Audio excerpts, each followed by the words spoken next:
وداعيا إلى الله بإذنه وسراجا منيرا فقد قال الله تعالى في كلامه المجيد وفي فرقانه الحميد إن الله وملائكته يصلون على النبي يا أيها الذين آمنوا صلوا عليه وسلموا تسليما اللهم صل على سيدنا مولانا محمد وعلى آل سيدنا مولانا محمد بلغ العلا بكماله كشف الدجى بجماله حسنت جميع خصاله صلوا عليه وآله আলহামদুলিল্লাহ আমরা শুকরিয়া আদায় করি মহান আল্লাহ তাআলা যে মহান আল্লাহ তাআলা আমাদেরকে 1446 হিজরি মুহররম সফর সমাপ্ত করে রবিউল আউয়াল মাসে উপনীত করেছেন এবং রবিউল আউয়াল মাসের প্রথম জুমায় আমরা সমবেত হতে পেরেছি। এই জন্য মহান আল্লাহ তাআলার দরবারে শুকরিয়া আদায় করে সমস্যার সামনে পড়ছি আলহামদুলিল্লাহ। দরুদ সালাম পেশ করছি বিশ্বমানবতার বিশ্বমুক্তির দূত যে মহান মানবকে আল্লাহ তাআলা এই মাসে দুনিয়াতে প্রেরণ করেছেন এবং এই মাসে আমাদের কাছ থেকে আবার তিনি বিদায় গ্রহণ করেছেন। সেই মহান মানবের প্রতি দরুদ সালাম পেশ করে পড়ছি সাল্লাল্লাহু আলাইহি ওয়াসাল্লাম। সুপ্রিয় ভাই, আমরা পৃথিবীর এমন এক সময়ে, পৃথিবীর এমন এক প্রান্তিক লগ্নে, কিয়ামতের সন্নিকটস্থ সময়ে আল্লাহর এই ধরাধামে বসবাস করছি, আল্লাহর নিয়ামতগুলো ভোগ করছি। সে আল্লাহ তাআলা আমাদেরকে ডাকছেন, বলছেন, আমাদেরকে উপদেশের বাণী শোনাচ্ছেন, নবীর মাধ্যমে আমাদেরকে জানিয়ে দিয়েছেন তোমরা এই কাজগুলো করো, এই কাজগুলো ছেড়ে দাও। আর আমরা মানব জাতি নিজেদের মস্তিষ্কে, নিজেদের মনে এবং নিজেদের অন্তরের দুনিয়ার ভালোবাসাকে গেঁথে নিয়ে নিজেদেরকে নব্যতা জাহিলিয়াতের যুগে ঘা ভাসিয়ে এমন এক সময় পার করছি যেখানে আমাদের ইমানগুলো উৎসব, যেখানে আমাদের ইমানগুলো মৃতপ্রায়, যেখানে আমাদের ইমানগুলো তার অস্তিত্ব সংকটে রয়েছে, এমন এক ক্রান্তি লগ্নে আমরা পৃথিবীতে বসবাস করছি। আল্লাহ তাআলা নবীর মাধ্যমে এই সময়টাকে আমাদের জন্য নির্দিষ্ট করে দিয়ে বলেছেন, কিয়ামতের আগে তোমাদের কাছে এমন কিছু বিষয় আগমন করবে, এমন বিষয়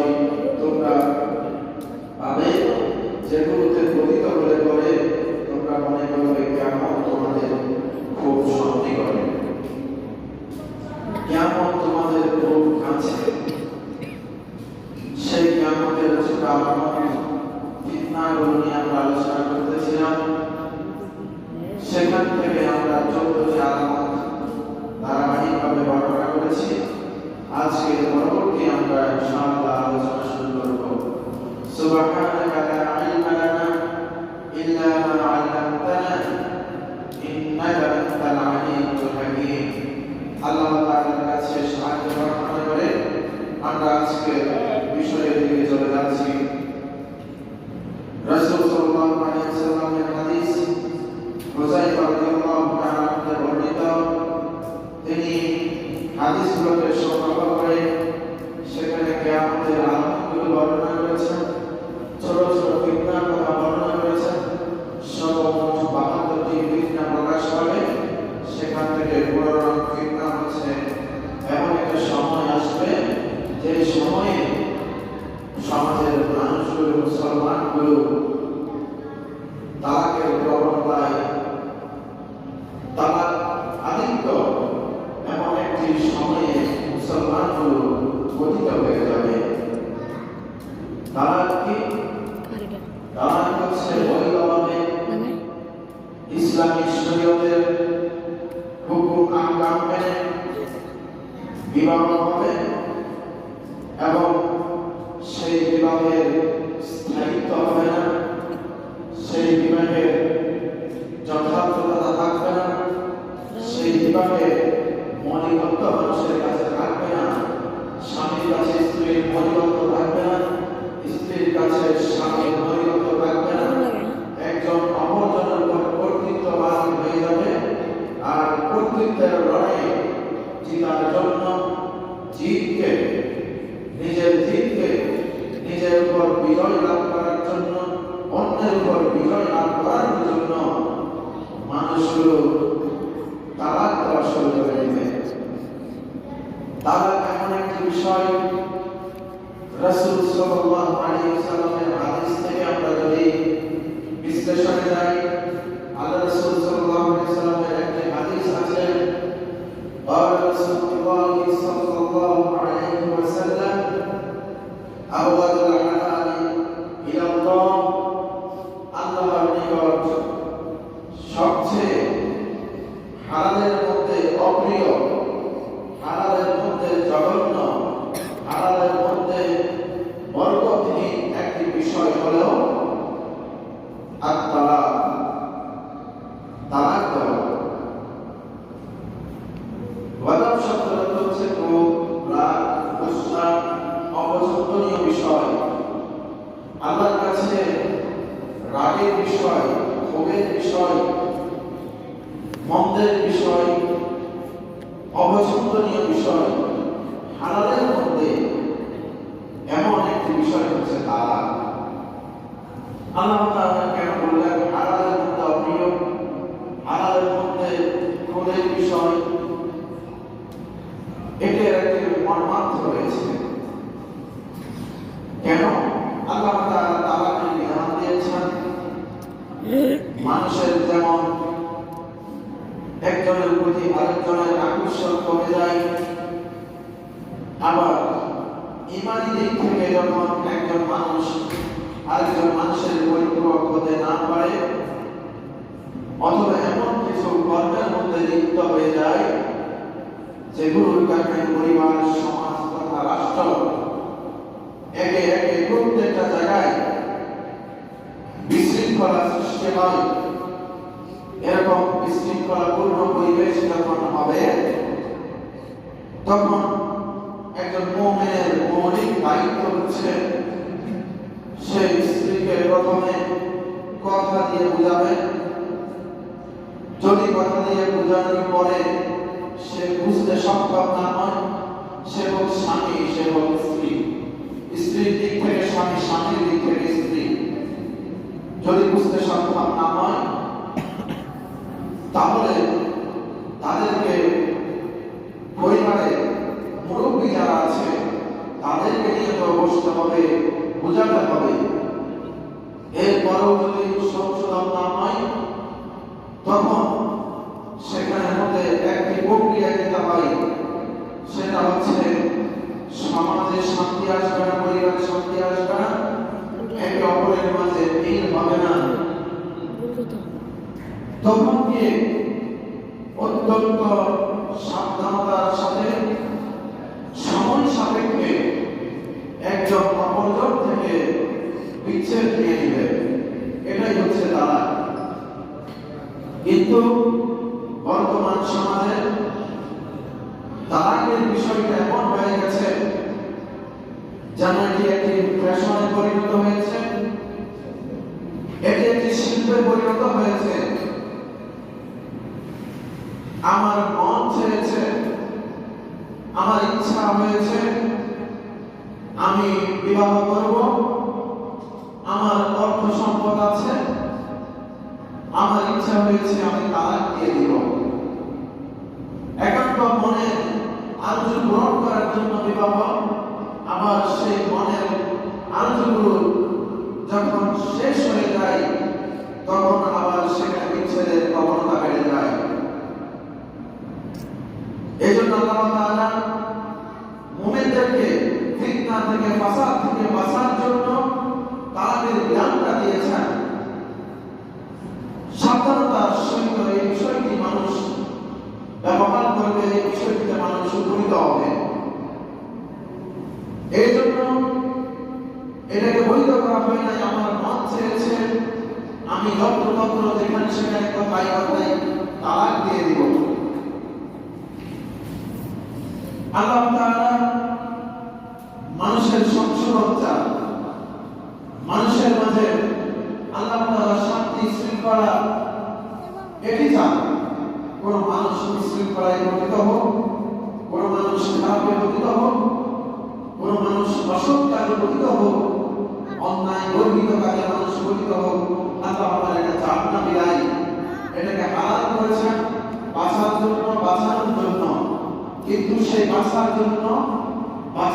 বাঁচানোর জন্য জিনিসটাকে যেভাবে সেভাবে ব্যবহার করা যায় না। যদি তালাক হয়ে যায় বা তালাকের ক্ষেত্রগুলো এসে যায়, সেখানে তালাক হবে। এখন এই তালাক হওয়ার পরে যে বিষয়গুলো সবচেয়ে গুরুত্বপূর্ণ, সেই বিষয়গুলো আমাদের সমাজে বাস্তবে রূপ নেয় না। সেটা কেমন? আল্লাহ তাআলা যে হুদুদ, যে সীমানা আমাদেরকে নির্ধারণ করে দিয়েছেন, সেই সীমানা মোতাবেক আমরা তালাক প্রদান করি না, কিংবা সেটাকে আমরা মানতে রাজি হই না। মানার ক্ষেত্রে আমাদের যেন নিজের মন মস্তিষ্ক বাধা হয়ে যায়, কিংবা সমাজ দেয়াল হয়ে দাঁড়িয়ে যায়। আল্লাহ তাআলা কোরআনুল কারীমের মধ্যে বলছেন, ওয়ালিল মুতারাক্কাতি মাতাউন বিল মারুফ হাক্কান আলাল মুত্তাকিন। যে সমস্ত মানুষগুলো মুত্তাকি, আল্লাহ তাআলাকে ভয় করে, তারা যদি এই বিষয়টি নিজেদের জন্য পেয়ে বসে, অর্থাৎ তালাক বিষয়টি যদি তাদের প্রয়োজন হয়, তবে এই যে সময়টা তাকে দেওয়া প্রয়োজন পরিবর্তন হওয়ার জন্য, যেন সেই সময়টা দেয় এবং সেই সময়ের ভিতরে তার যে ভরণ পোষণের দায়িত্ব, সেই ভরণ পোষণের দায়িত্বগুলো যেন পূরণ করে। সেটা পরিবারের দিকে হোক, কিংবা স্বামীর দিকে হোক, কিংবা স্ত্রীর দিকে হোক। আল্লাহ তাআলা আমাদের কল্যাণকারী, আল্লাহ তাআলা আমাদের কখনো অকল্যাণ কামনা করেন না। কারণ এটা আল্লাহ তাআলার সুন্নাতের মধ্যে, আল্লাহ তাআলার বিধানের মধ্যে পড়ে না। এবার আসুন, তালাক কি, তালাক কিভাবে দিব এটা একটু বোঝার পরে, তালাক কয় প্রকার এবং এটা কিভাবে কোরআনে আমাদেরকে বর্ণনা করা হয়েছে। সূরা বাকারা 229 নং আয়াতে একটি অংশে আল্লাহ তাআলা বলছেন, আত-তালাকু মারাতান, তালাক হচ্ছে দুই ভাবে, ফাইমসাকুম বিমারুফ আও তাসরিহুম বিইহসান। হয়তো তুমি উত্তমতার সহিত তাকে ছেড়ে দিবে, অথবা সুন্দরভাবে তাকে গ্রহণ করে নিবে। এটির অর্থ কি? উত্তমভাবে ছেড়ে দেওয়া, সুন্দরভাবে গ্রহণ করা। প্রথমে বলেছিলাম যদি সংশোধনের জন্য যে সময়টুকু তাদেরকে দেওয়া প্রয়োজন সেই সময়টুকু যদি তাদেরকে দেওয়া হয়, এরপরেও যদি তার সংশোধন না হয়ে থাকে, তাহলে তাদেরকে ইসলামী আইন এবং শরিয়া মোতাবেক যে পাওনা দাওনা আছে, যে বিষয়গুলো সমাজের পরিবারের সাথে জড়িত আছে, সেগুলো পূরণ করে তাদেরকে সুন্দরভাবে কোন প্রকারের ফিতনা ফাসাদ, কোন প্রকারের অপবাদ, দুর্নাম না করে সুন্দরভাবে তাদেরকে ছেড়ে দেওয়ার ব্যবস্থা করে দাও। অথবা তারা যদি সময় পাওয়ার পরে নিজেদেরকে সংশোধন করে নেয়, এই সংশোধনের পরে যদি নিজেদেরকে উত্তমতার সহিত পাই, তাহলে তাদেরকে তোমরা সুন্দরভাবে আগে যেভাবে গ্রহণ করে রেখেছিলে, আল্লাহ তাআলা বলছেন সেভাবে তাদেরকে গ্রহণ করে রেখে দাও, অর্থাৎ তালাক দিও না। কিন্তু আমাদের সমাজ ব্যবস্থাপনা আমাদের যখন এই বিষয়গুলোর উপরে সৃষ্টি করে, জ্ঞান সৃষ্টি করে, রাগ ক্ষোভ হিংসা বিদ্বেষ সৃষ্টি করে, তখন আমরা রাগ এবং হিংসা এই সমস্ত বিষয়গুলোর বশবর্তী হয়ে ছেলের নামে কিংবা মেয়ের নামে এমন কিছু অপবাদ দিয়ে থাকি, যে অপবাদগুলো সত্যিকার অর্থে তার ভিতরে নেই। এই অপবাদগুলো দিয়ে যদি তাদের কাছে আত্ম অহমিকা, সম্পদের অহমিকা, যাদের বশবর্তী হয়ে যদি সেখানে তালাক হয়, ওই তালাকটা আল্লাহ তাআলার কাছে এমন অপছন্দনীয়, এমন খারাপ, এমন ঘৃণিত একটি বিষয়, যেটাকে উদাহরণ দিয়ে এভাবে বুঝবেন, মুখ থেকে থুতুগুলো যেভাবে করবন্ধ মাটিতে নিক্ষেপ করে, সেগুলো আবার ফিরে যাওয়া যেমন আপনার কাছে, আপনার সম্মানের কাছে, আপনার বিবেকের কাছে যেমন এটা অসুন্দর, অপ্রিয়, নিন্দনীয়, আল্লাহ তাআলার কাছে এই বিষয়টা এর চাইতে হাজার গুণ নিন্দনীয়। যে বিষয়টা আল্লাহর কাছে নিন্দনীয় হয়ে যায়, সেটাতে যদি আমি নিমজ্জিত হই, তাহলে আমার অবস্থান পরবর্তী জীবনে এবং মৃত্যু পরবর্তী জীবনে কি হবে, এটা একমাত্র আল্লাহ তাআলাই জানেন। এরপরে এই তালাকের কারণে আমাদের সমাজে কোন কোন বিষয়গুলো সৃষ্টি হচ্ছে? প্রথমত, এই তালাকের কারণে যেমন একটা ছেলে এবং একটা মেয়ের সংসার যেমন ভেঙে যায়, এখানে যদি সন্তান থাকে, এই সন্তানগুলো যেমন তীর হারা হয়ে যায়, কুল হারা হয়ে যায়। এরপরে দুইটি পরিবারের মাঝে যে অসুন্দর ব্যবহার সৃষ্টি হয়, এটার প্রভাবে একটা সুস্থ পরিবারে অসুস্থতার পানি টানতে টানতে সমাজে ওই সমস্ত মানুষগুলো ঢুকতে ঢুকতে এমন পর্যায়ে উপনীত হয়, যেটা হয়তো তাদের পক্ষে ট্যাকল দেওয়া সম্ভব না হলে একটা সময় তারা দুশ্চিন্তাগ্রস্ত হয়ে মৃত্যু পর্যন্ত উপনীত হয়। এই জন্য কোন মানুষকে যদি কেউ আঘাত করে, সেই আঘাতের ফলে যদি কোন মানুষের মৃত্যু হয়, এটা একদিন পরে দুই দিন পরে ভুগতে ভুগতে যখন মৃত্যু হলে তার দায়ভার ওই ব্যক্তির উপর থেকে যায়। এইভাবে একটা সুন্দর পরিবারকে নষ্ট করে, দুইটি পরিবারকে সমাজের মধ্যে বিক্ষিপ্ত কিছু বিষয়ে জড়িয়ে দিয়ে যে একটা অসুন্দর বিষয় সৃষ্টি হয়, এটাও মানব ধ্বংসের একটি উপায় হিসাবে পরিগণিত হয়। বলে নাউযুবিল্লাহ। এটা তো গেল পারিবারিক সামাজিক অবস্থান। এরপর আসুন, এর পরবর্তী সময়ে এদের যখন বিবাহ হয়, কারণ একটা মানুষ যখন একটা দুর্ঘটনা করে বা দুর্ঘটনার শিকার হয়, ওই দুর্ঘটনার শিকার হওয়ার জায়গাটাতে যদি করুণায় আঘাত হয়, এটাতে দুঃখ বেশি হয়, কষ্ট বেশি হয়, এটা মানতে অনেক কষ্ট হয়। ঠিক এই যে তালাকের বিষয়টি যখন একটা ছেলে একটা মেয়ের উপর আসলো, তারা যত সুন্দর জীবনযাপন করুক না কেন, তাদের অন্তরে একটা সময় এমন বিষাদ, এমন তীব্রতার কিছু বিষয় এসে যায়, পারিবারিক ভাবে কিংবা সামাজিক ভাবে, যেটার জন্য তারা কাউকে বলতে পারে না কিংবা সইতে পারে না। তখন তাদের অন্তরে এটার জন্য একটি বিশাল আগুন জ্বলতে থাকে। নিজেদেরকে অপরাধী অপরাধী মনে হয়, এই জন্য এই অপরাধ থেকে বাঁচার জন্য, নিজেদেরকে ধুকে ধুকে মারা থেকে ফিরে আনার জন্য আল্লাহ তাআলা বলেছেন, তাসরিহুন বিইহসান আও ইমসাকুন বিমারুফ। তারা যদি সংশোধন হয়, সেই সংশোধনের ভিত্তিতে তাদেরকে সুন্দরভাবে রেখে আবার সংসার চালিয়ে দাও, আল্লাহ তাআলা সেই সংসারে বরকত দিবেন।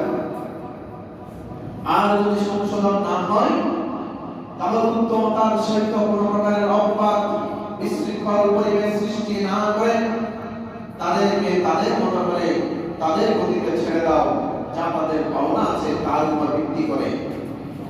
আল্লাহ তাআলা যেন এই ধরনের কুসংস্কার, অপছন্দনীয় হালাত থেকে আমাদের সমাজের প্রতিটা মানুষকে বাঁচার তৌফিক দান করুন, আমরা বলি আমিন।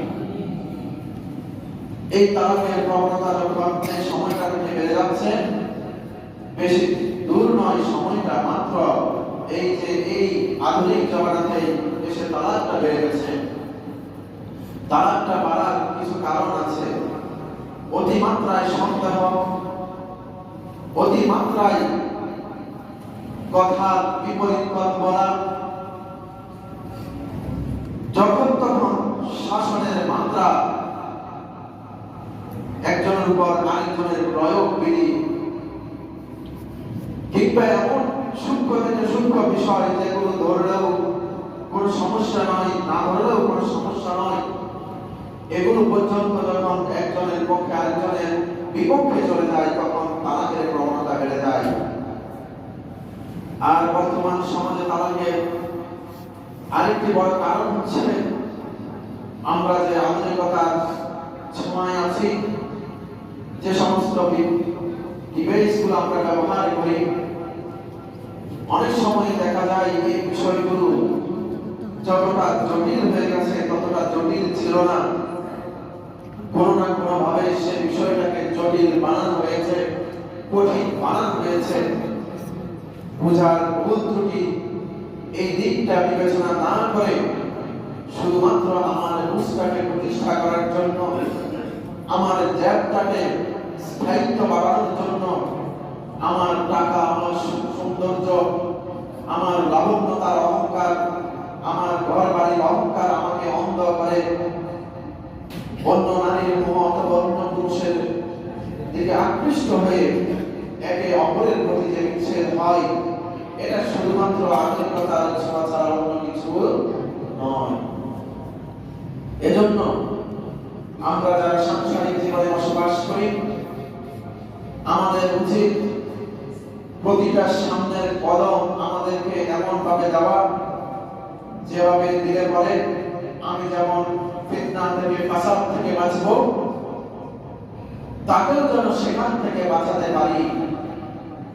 তার উচিত এমন ভাবে তার সামনের দিকে অগ্রসর হওয়া, যেদিকে অগ্রসর হলে পরে নিজে তো সমস্যা থেকে, ফিতনা থেকে বাঁচবে, এবং তার পরিবারকেও ফিতনা থেকে বাঁচাবে।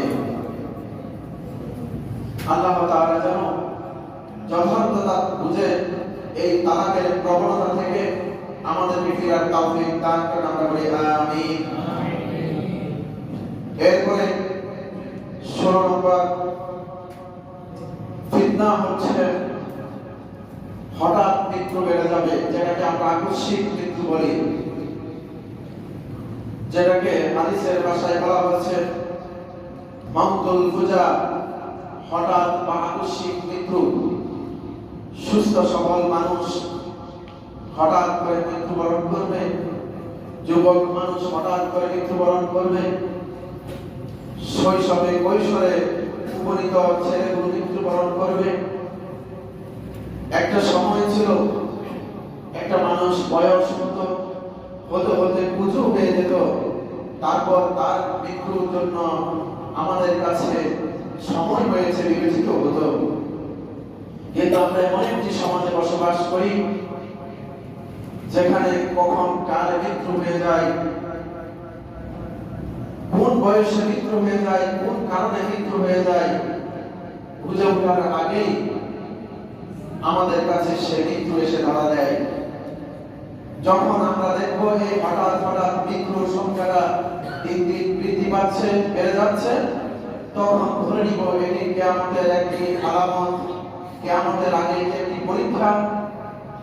এই পরীক্ষা যখন আমাদের সামনে আসবে, আমরা আমাদের ঘরগুলোকে আঁকড়ে ধরবো, আমরা আমাদের বাজারগুলোকে ছেড়ে দিব, আমরা আমাদের আড্ডাগুলোকে ছেড়ে দিব, আমরা আমাদের বন্ধুত্ব সম্পর্ক যেগুলোকে আমরা দুনিয়াবি হাইসিয়তের দুনিয়াবি কারণে তৈরি করেছি, সেগুলো ছেড়ে দিয়ে একমাত্র আল্লাহকে, আখিরাতকে, নবীর কর্মপদ্ধতিকে আমরা আঁকড়ে ধরবো। রাসূল সাল্লাল্লাহু আলাইহি ওয়াসাল্লাম হাদিসে বলছেন, ইন্না মিন আমারাতিস সাআতি আন ইয়াযহারা মাউতুল ফুজা। রাসূল বলেছেন, আমারাতিস সাআ শব্দের অর্থ হচ্ছে কিয়ামতের আলামত।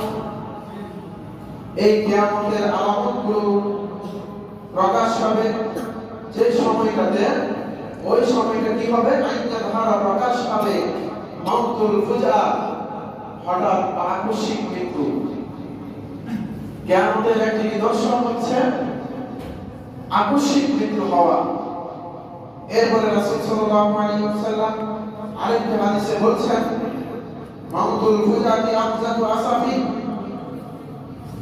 হঠাৎ মৃত্যুটা এটা হচ্ছে নিরাশার বিষয়। নিরাশা কি, অপছন্দ কি? হঠাৎ মৃত্যুটা কেউ কামনা করে না। এটি হতাশার বিষয়, নৈরাশ্যের বিষয়, মানুষের অন্তরগুলোকে কাঁপিয়ে দেয়, নাড়া দেয়। আল্লাহ রাসূল সাল্লাল্লাহু আলাইহি ওয়াসাল্লামের থেকে বর্ণনা করছেন, হযরত আব্দুল্লাহ ইবনে মাসউদ এবং হযরত আয়েশা রাদিয়াল্লাহু তাআলা আনহা দুইজনেই হাদিসটি বর্ণনা করছেন, আসাফুন আলাল ফাজির ওয়া রাহমাতুল লিল মুমিনিন। এই মাউতুল ফুজা, এই যে হঠাৎ মৃত্যু, আসাফুন, এটা হতাশার বিষয়, বেদনার বিষয়, দুঃখের বিষয়, চিন্তার বিষয়। কার জন্য? আলাল ফাজির, যে সমস্ত মানুষ পাপাচারে, যে সমস্ত মানুষ গুনাহে লিপ্ত, যে সমস্ত মানুষগুলো নিজেদেরকে আল্লাহ বিমুখ করে রেখেছে, ওই সমস্ত ফাজির, আল্লাহ বিমুখ মানুষগুলোর জন্য হঠাৎ মৃত্যুটা হচ্ছে এটা দুঃখের বিষয়, হতাশার বিষয়, নিরাশার বিষয়। ওয়া রাহমাতুল লিল মুমিনিন, আর একজন মুমিন বান্দা যারা আল্লাহ তাআলাকে বিশ্বাস করে, নবীকে ভালোবাসে, নবীর শিখানো কর্মপদ্ধতি নিয়ে চলে, তার জন্য এটা প্রশান্তি, তার জন্য এটা তৃপ্তিদায়ক, আনন্দদায়ক। কেন? গুনাহগারের জন্য, মন্দ আমল বদকারের জন্য কেন এটা দুঃখের বিষয়? কারণ এটা এই জন্য সে দুঃখের বিষয় মনে করে বা করবে। ধরেন আমি একজন গুনাহগার মানুষ, আমি একজন অপরাধী মানুষ, আমার যদি মৃত্যু হয়, যখন মৃত্যুটা আসবে, আমি মৃত্যুর সাথে সাথে এমন একটি বিভীষিকাময় অবস্থা পরিলক্ষিত করব, আমার পরিলক্ষিত হবে চোখের সামনে, যা আমার তামাম জীবনের যা কর্ম সব কিছু আমার চোখের সামনে। এভাবে টিভির পর্দায় যেভাবে আমরা খবর দেখি, এভাবে কয়েক সেকেন্ডে বা কয়েক মিনিটের ভিতরে আমার সারা জীবনের আমল নামার হিসাবগুলো এভাবে আমি দেখব। দেখার পরে আমার চূড়ান্ত ফয়সালার দিনে আমার কি বিচার হবে, আমি কোন বিচারের সম্মুখীন হব, এটা আমি বুঝে গিয়ে আমার জন্য তখন আফসোস করা ছাড়া, নিজের জন্য নিজের নিন্দা ছাড়া, নিজের জন্য নিজের অপমান ছাড়া, নিজের জন্য নিজের দুঃখ ছাড়া আর কিছু বাকি থাকবে না। ওয়ারাহাতুল লিল মুমিন, মুমিনের জন্য আরামদায়ক, তৃপ্তিদায়ক, ভালো কেন বলা হয়েছে? কারণ একজন মুমিন প্রতিটা সময়ে, প্রতিটা ক্ষণে সে মৃত্যুর জন্য প্রস্তুত থাকে। সে প্রতিটা সময় আল্লাহ তাআলার বিধিবিধানগুলো মানে, যার ফলে যখন সে মৃত্যুতে উপনীত হয়, তার যখন মৃত্যুর সময় ঘনিয়ে আসে, তখন সে তার আমল নামাগুলো কয়েক মিনিটের ভিতরে এমন ভাবে দেখতে থাকে যেন আমরা টিভির পর্দায় দেখি, এভাবে ফলাফলটা সে দেখে যায় এবং সে আনন্দে আত্মহারা হয়ে আল্লাহ তাআলার কাছে খুশি হয়ে মুস্কি হাসি দেয়। হাস্যোজ্জ্বল অবস্থায় তার কর্মফল সে পাবে, এমন সুখ অবারিত শান্তিগুলো দেখে সে হাস্যোজ্জ্বল চেহারায় মৃত্যুবরণ করে। বলি সুবহানাল্লাহ। এজন্য আল্লাহ রাসূল সাল্লাল্লাহু আলাইহি ওয়াসাল্লাম বলেছেন, হঠাৎ মৃত্যুটা অপরাধীর জন্য দুঃখের, হতাশা, ঘৃণার ক্ষোভে, আর যেই ব্যক্তি মুমিন তার জন্য হঠাৎ মৃত্যুটা হচ্ছে আনন্দে। আল্লাহ তাআলা যেন আমাদেরকে আনন্দদায়ক মৃত্যুতে উপনীত হওয়ার তৌফিক দান করেন, আমরা বলি আমিন। আল্লাহ তাআলা বলেছেন, আইনামা তাকুনু ইউদরিকুমুল মাউত ওয়ালাউ কুনতুম ফি বুরুজিন মুশাইয়াদা। আমাদেরকে প্রশ্ন করছেন, তোমরা কেন মৃত্যুর জন্য প্রস্তুত থাকো না? কাইফা তাকফুরুনা বিল্লাহ, আল্লাহকে তোমরা কিভাবে অস্বীকার করো? ওয়া কুনতুম আমওয়াতান ফাহিয়াকুম সুম্মা ইউমীতুকুম সুম্মা ইউহয়ীকুম সুম্মা ইলাইহি তুরজাউন। তোমরা কিভাবে আল্লাহকে ভুলে যাও যে আল্লাহ তাআলা তোমার কোনো অস্তিত্ব ছিল না, সেখানে তোমাকে অস্তিত্ব দিয়েছেন। যেখানে তুমি কিছুই ছিল না, সেখানে আল্লাহ তাআলা তোমাকে এক অস্তিত্ব এনেছেন। আবার তুমি এই অস্তিত্ব থেকে আল্লাহ তাআলা তোমাকে একটা দিকে ডাক দিবেন, অর্থাৎ পরপারে তোমাকে ডাক দিবেন, সেখানে তুমি উপনীত হবে, যাবে। আবার সেই জায়গায় যাওয়ার পরে এই দুনিয়ার কর্মের জন্য তোমাকে আবার পুনরুত্থিত করা হবে। তুমি কিভাবে সেটা বলে যাও? সেই কথাতে আল্লাহ তাআলা বলেছেন, আইনামা তাকুনু ইউদরিকুমুল মাউত, মৃত্যু থেকে তোমরা কোথায় পলায়ন করবে? তোমরা যেখানে পলায়ন করো সেখানে তোমাদেরকে মৃত্যু পেয়ে বসবে। ওয়ালাউ কুনতুম ফি বুরুজিন মুশাইয়াদা, যদি এই মৃত্যু থেকে বাঁচার জন্য এক মোটা প্রাচীর তোমার চতুর্পাশে গোলক হিসেবে করে দাও, তবুও সেখানে তোমার মৃত্যু তোমাকে পেয়ে বসবে। এরপরে আল্লাহ তাআলা সূরা কফে আমাকে আপনাকে ইঙ্গিত করে বলছেন, ওয়াজাআত সাকরাতুল মাউতি বিল হক, মৃত্যুর সাকরাত, মৃত্যুর বিভীষিকা এটা সত্য, এটা আসবে। যালিকা মা কুনতা মিনহু তাঈদ, যালিকা উহা থেকে, মা কুনতা মিনহু তাঈদ, তুমি পলায়ন করার জন্য চেষ্টা করেছ বা চেষ্টা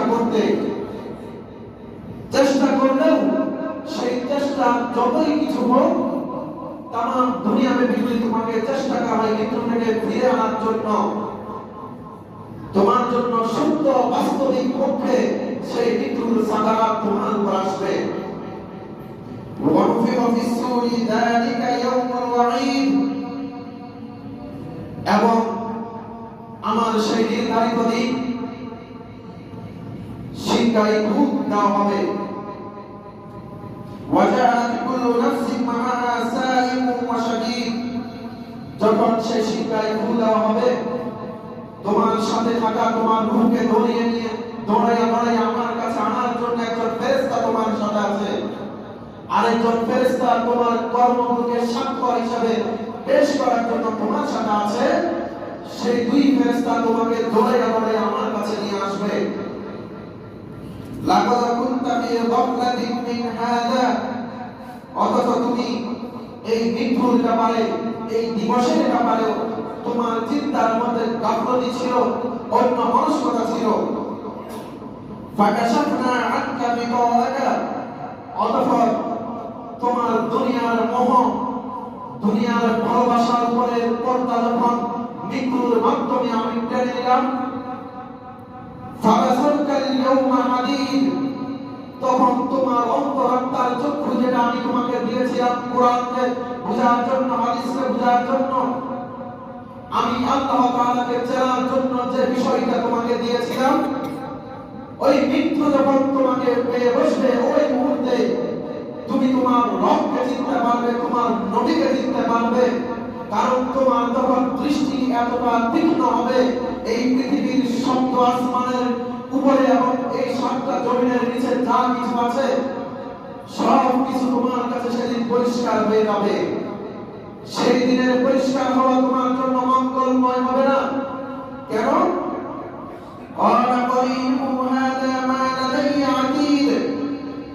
তখন তোমার সাথে যাওয়া ফেরেশতা তোমাকে নিয়ে, তোমার আমলগুলো নিয়ে উত্থিত হবে। আলকিয়া ফি জাহান্নামা কুল্লা কাফফারিন আনীদ, দাম্ভিকতা দেখিয়ে, টাকার লোভ দেখিয়ে, ক্ষমতার লোভ দেখিয়ে,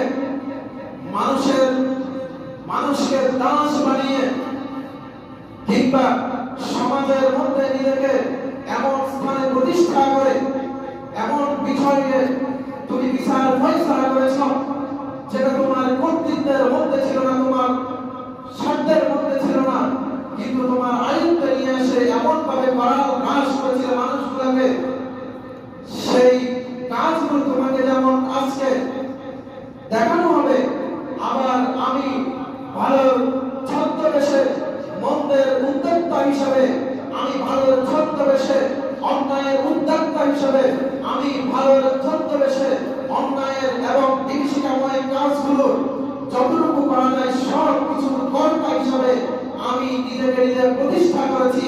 পৃথিবীর কেউ দেখে নাই, একমাত্র আল্লাহ তাআলা দেখেছে। আর আমার বিবেক আমার সেই কাজে সাক্ষ্য দিবে। সেদিন সেই কিছুকে টেনে এনে ফেরেশতা আমাকে বলবে, সেই অহংকার আর বিভীষিকাময় কাজের জন্য আজ তোমাকে আলকিয়া ফি জাহান্নামা, তোমাকে ঠেলে লাঠি দিয়ে জাহান্নামে নিক্ষেপ করা হবে। আল্লাহ তাআলা এবার আমাদেরকে সূরা কফের 19 নং আয়াত থেকে পরপর প্রায় 15টি আয়াতে জান্নাতি এবং জাহান্নামীদের এই বর্ণনা আল্লাহ তাআলা দিয়েছেন। তো হঠাৎ মৃত্যুর বিষয়ে আমাদেরকে যে কথা হাদিসে বলা হয়েছে, অতএব আল্লাহ তাআলার পক্ষ থেকে যখন কোন বাণী আমাদের সামনে আসে, সেটা যেমন আমরা শুনি, সেটার উপরে আমল করা আমাদের জন্য বাঞ্ছনীয় হয়ে যায়। এজন্য বাবা ভাইরা সব সময় মৃত্যুর জন্য প্রস্তুত থাকবো।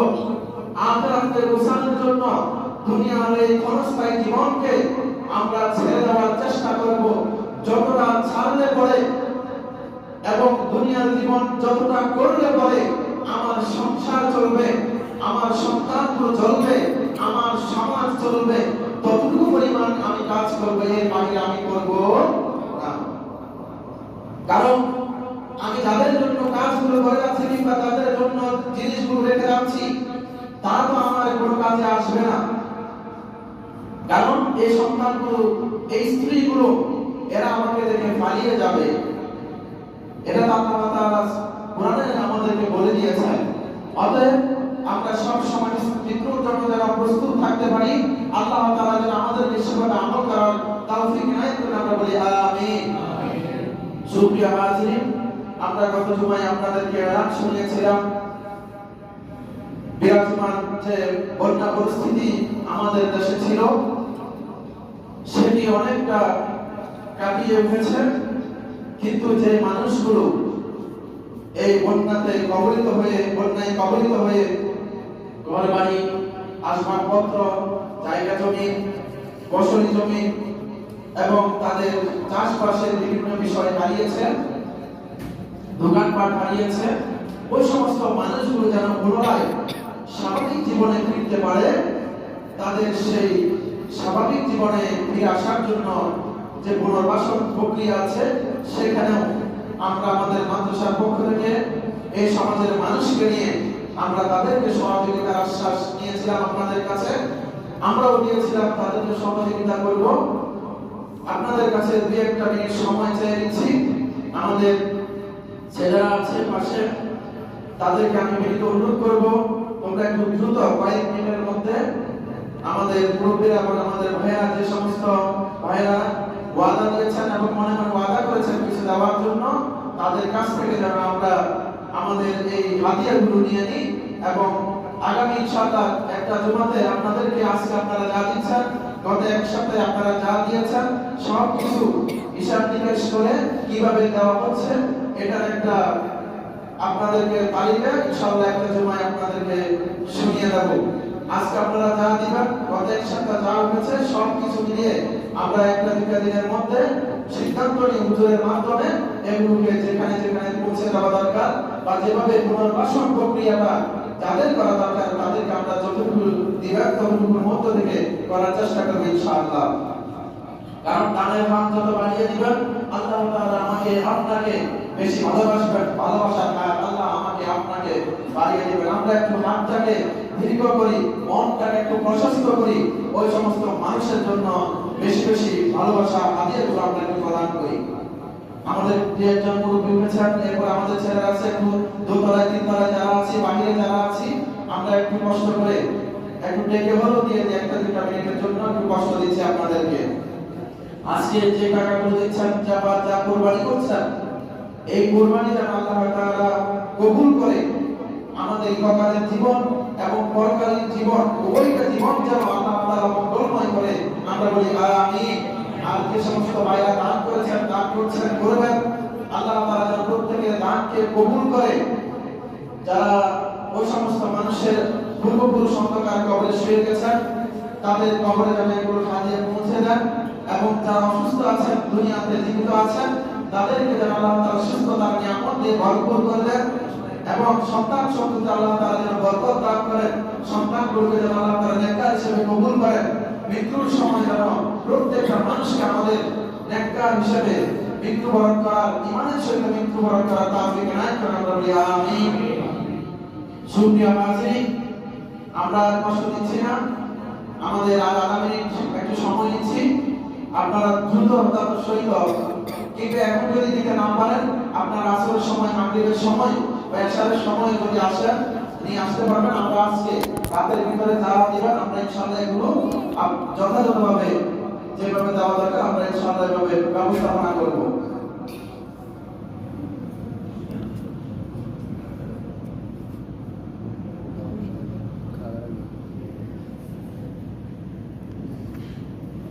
যারা সুন্নাত পড়েন নাই